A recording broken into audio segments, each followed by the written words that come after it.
You are listening to Thinner Peace and Menopause and Beyond. This is Dr. Deb Butler. This is episode number 265. Hi, everybody. How are you today, all my dear friends? Well, this is my podcast video day. So not only can you listen to me, but you can see me. And I'm on Facebook and I'm on Instagram and I'm on YouTube. I'm all over the place.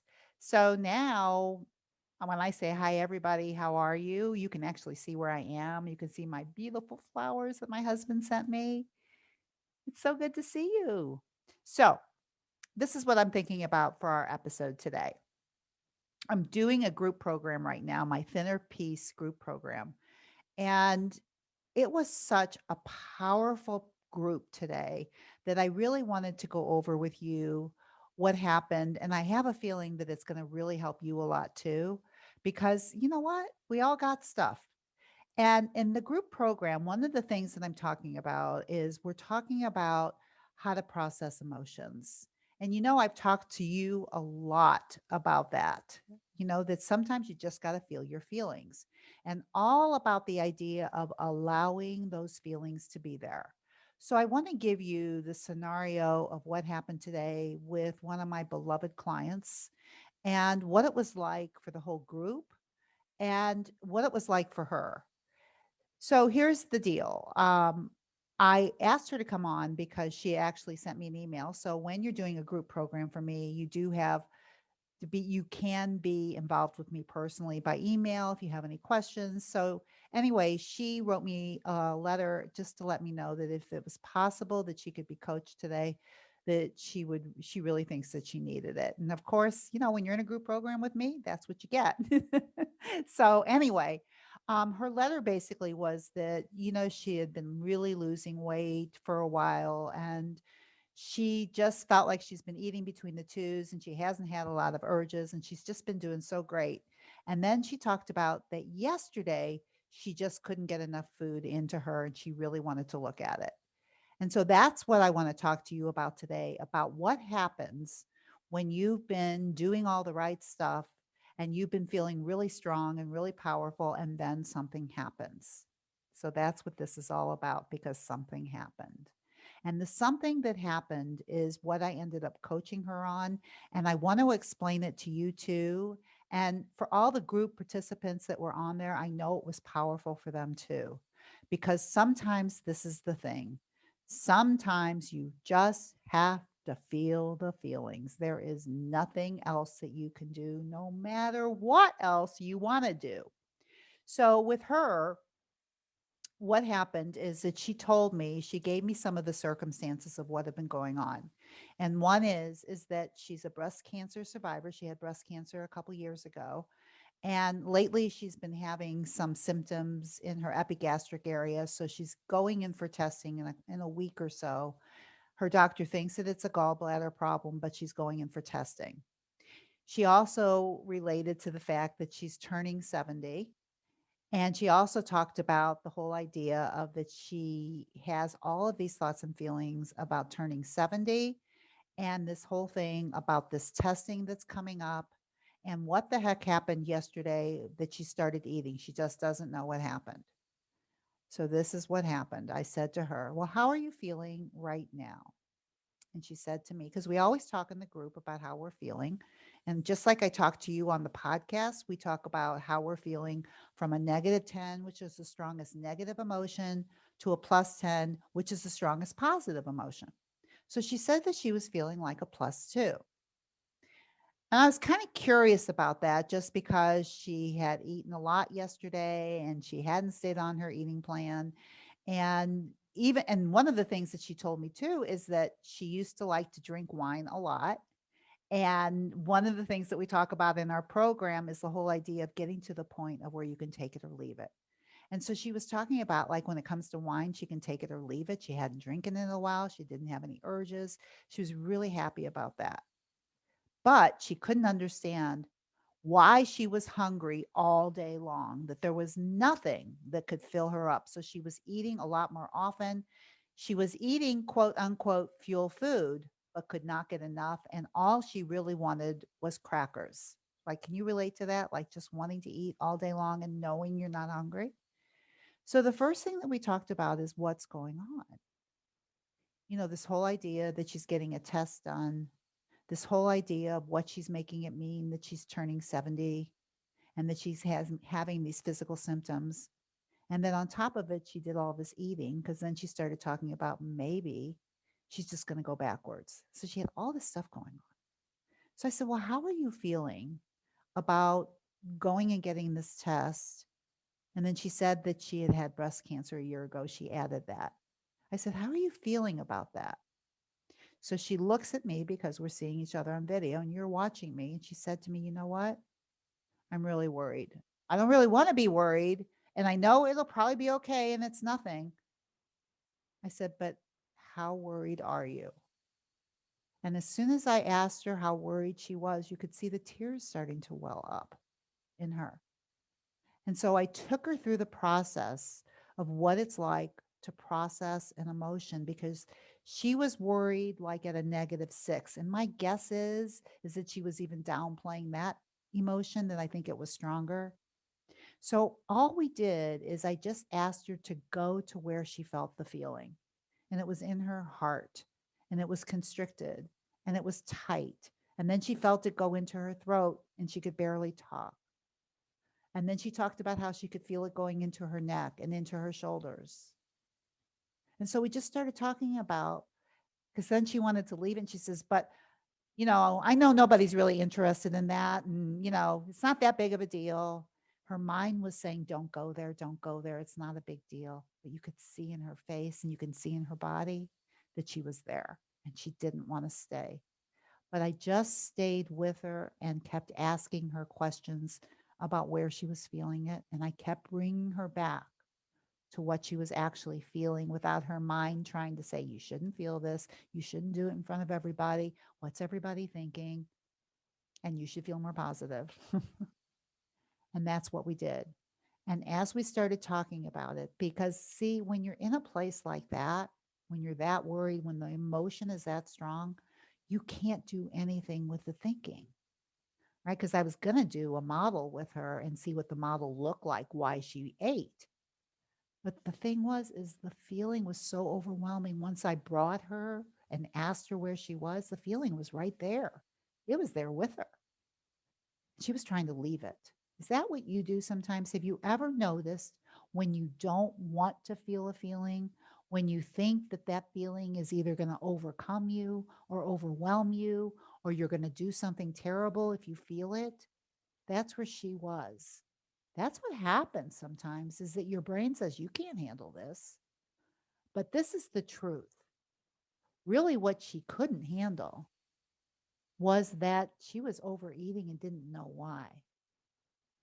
But this is what I think was happening and what I started to show her as she started to calm down a little bit, as she started the feeling dissipating, is that that's what she's been feeling and she's been pushing it away.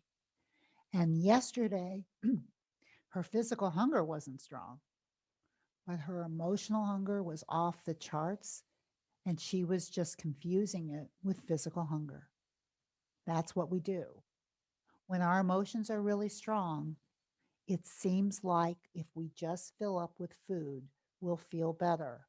We think food is what will help us feel better, and it never is, because she felt worse. She wanted to be coached on why she was overeating, not over this whole thing about the circumstance, about this thing that's going on in her body, what, that she's turning 70, that she had had breast cancer, and that she had thoughts that it was going to be that again, or it was going to be something worse, or that getting older is blah, blah, blah. She had so much stuff whirling around. But the strongest thing was the emotion, and you can't do anything else until that emotion is processed. And as we were going through that, it's so interesting. I started talking to her about it. And then as soon as she told me about that she had been diagnosed with breast cancer a year ago, then the worry turned into full out crying. And that's what we call processing emotion. You can't push it away. You need to let it come through you. It's like a dam that you just don't want to break, that if you don't, it's just going to do more damage. Once she let it through and she started feeling it, I didn't talk. I just let her process it. I let her feel it. I talked to the group about what it's like to actually feel these feelings, because the feeling itself of sadness and worry cannot do anything to you. But overeating and persisting and pushing things that you don't want to feel away can do so much damage. And she could see it. Now, I'll tell you the other interesting thing that happened during this whole thing. And that is that her internet went out. And I'm laughing. I'm laughing about that because I also think it's very interesting with electronics that I have noticed with my computer that if I'm really stressed out or something, sometimes my computer goes out. And I think that the emotion was so strong, and you can think whatever you want about this.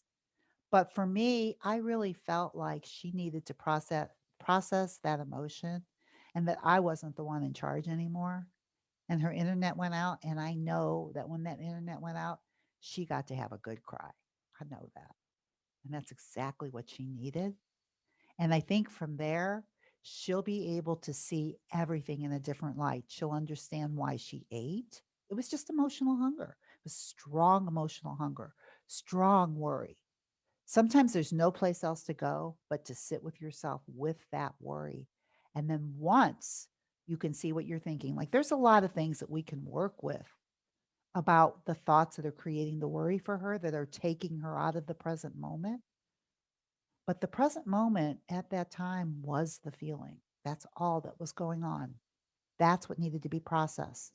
And, when I've been talking to you about urges in these last few podcasts and talking to you about Pema Chodron, my teacher, who teaches me so much about emotions and discomfort, and that sometimes all you can do is you've got to learn how to stay.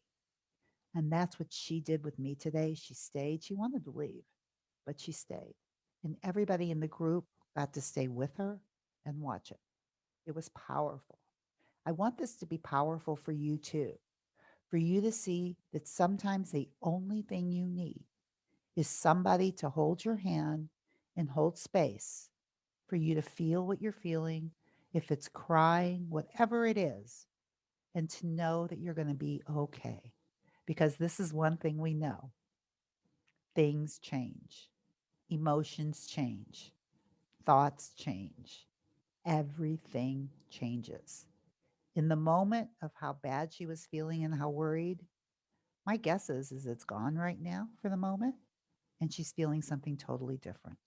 And probably once she processed those emotions, even without me, she'll be able to see what happened yesterday. She'll be able to think differently about everything that's going on because she let herself feel. And that is what I want to offer you this week.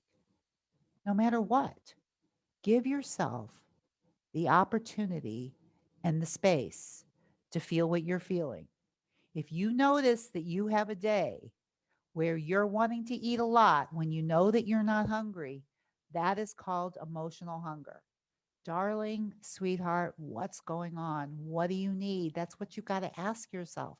You got to give yourself some space to know what's going on. I'm here for you. I was there for her, and I'm teaching her how to do it for herself. And I'm teaching everybody in my group how to do it for themselves. It is a practice. If you've been practicing running away from these emotions, if you've been practicing using food so that you don't have to feel these emotions, then it's new and it needs practice. So that's what I want you to do this week. I've talked a lot to you about physical hunger scale and emotional hunger scale. If you notice you're eating and you know you're not hungry, it's emotions. How strong is the urge, or how strong is the feeling? For her, yesterday, it was like a dam that broke. And instead of processing the emotion, she used food instead. But today she processed the emotion, and food won't come into the equation right now. She's got this. And that's what I told her. You've got this. and I've got you. And I've got you too. So listen, go to my show notes, drdebbutler.com/265. And you can read all about this again because sometimes reading it and seeing all the points that I'm talking about is so much better when you read it. And also, if you've never gotten my podcast companion guide, all the notes that I use for all these podcasts, you can get that too by going to the show notes, drdebbutler.com/265. And listen, a new group will be opening up probably in the next 6 to 7 weeks. And if it's something that you're interested in doing, then get on the wait list because anybody that's on the wait list, you'll be the first to hear about it and the first to get in and sign up for it. And if you want to be like my client was today, to be able to learn how to process, there is no better place than in a group filled with people who are supporting you and holding space for you. So, as always, you know what I'm going to tell you because I tell you this every single week. No matter where else you go and no matter what else you do, please, please, please be very kind to yourself. And I will see you next week. Bye bye.